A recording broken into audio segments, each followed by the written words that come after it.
Hey guys, welcome back to Altaz-Review, where we talk about the latest game releases. Black Myth Wukong's release date is right around the corner, and we already have a ton of info about what kind of game to expect. And that brings us to everyone's biggest question.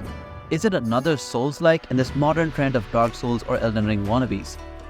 Well, let's take a look at Black Myth Wukong and what it's trying to accomplish. Let's get right into it. Black Myth Wukong is a fairly linear campaign based off of the story Journey to the West, a famous Chinese story about Sun Wukong.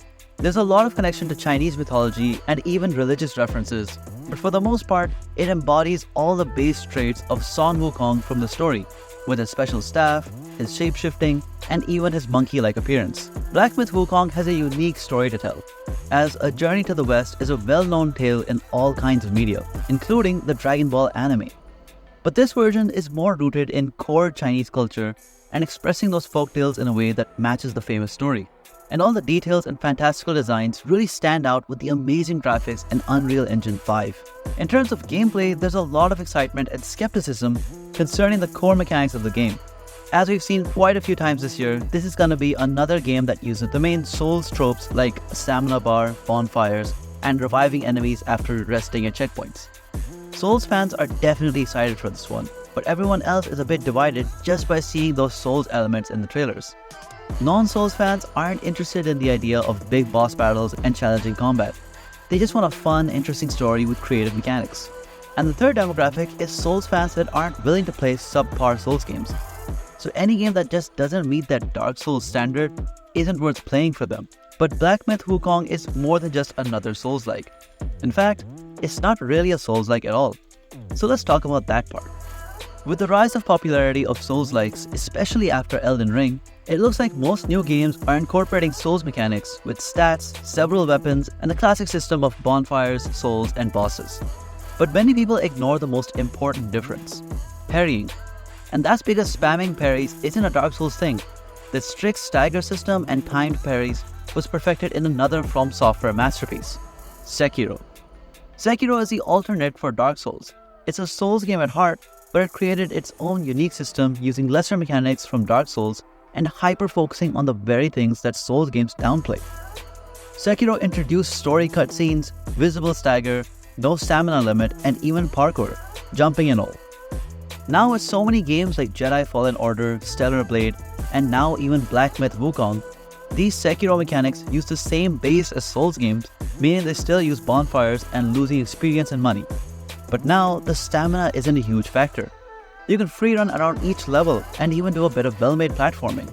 And the punishment for death is less severe, since you only lose about half your experience on death, and once you fill up the XP meter, it counts as one whole skill point that can no longer be lost unless you spend it.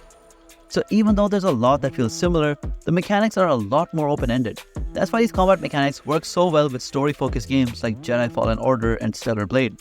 Now with Black Myth Wukong, the story and lore take a front seat, while the combat focuses on all the creative mechanics and fighting styles unique to Black Myth Wukong. One of the biggest differences between Souls games and Sekiro mechanics is how Black Myth doesn't have a variety of weapons and instead gives you a lot of special moves and fighting styles to play around with. And staying in line with the story Journey to the West, Sun Wukong can transform into different creatures and use their special skills. Also, unlike many other games that use the same Souls format, there doesn't seem to be a designated block button. Instead, the game requires you to dodge through everything. There's a pretty good dodge window, and perfect dodges give you a big punishing hit.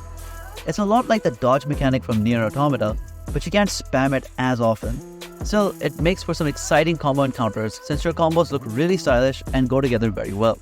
And switching fighting styles mid-battle can really make some good rhythm as you dance with the boss and charge up special attacks to do big damage, or just string different combos to do a lot of damage over time. There's a ton of bosses in this game, including many bosses that you can try to skip, and then main bosses that have their own cutscenes and value to the main story. Again, it's a lot like Sekiro with a focus on several bosses, but in Black Myth Wukong, they're more than just enemies with health bars. They have some amazing unique designs and even some beautiful arenas. Of course, each boss has to look unique and special since your character will be transforming into most of them to use their special attacks. And being able to use enemy attacks after beating them is a big mechanic for a game like this.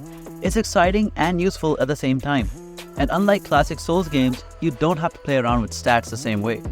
And that means you can mix and match any fighting styles or abilities based on your personal taste, and they'll all be equally effective, as long as you use them right. It's not all bosses though, but the smaller enemies aren't much of a challenge. But that isn't a bad thing.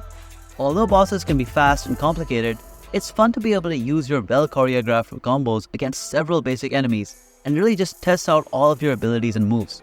The simpler enemies also let you take in all the amazing vistas, details, and even the enemy designs themselves.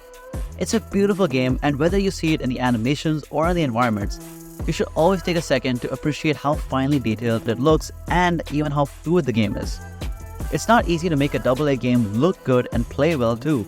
I guess we'll have to wait for the official release and see if the game can really stand out, even though it's so similar to Souls games. But I think it really has the potential to compete for Game of the Year. At the very least, I think it will deserve to stand next to some of the better Souls-like games, and even as a story game by itself. And that's what we want from modern games. We want them to be able to stand on their own merits rather than using old IPs or mimicking trends. In any case, Black Myth Wukong looks like it's gonna meet the hype and be the high-definition, fun story that everyone was waiting for. It's getting pretty late into the year, and we've already gotten a ton of big new games. I guess the big question is, who's gonna get the Game of the Year award this year? Black Myth Wukong might very well be in the list, but there's so many other games coming out this year. But let's just wait for the official release before making any assumptions. What do you guys think about Black Myth Wukong, and what other games are you excited for? If you enjoyed the video, please like and subscribe. Until then, I hope I see you on the next video.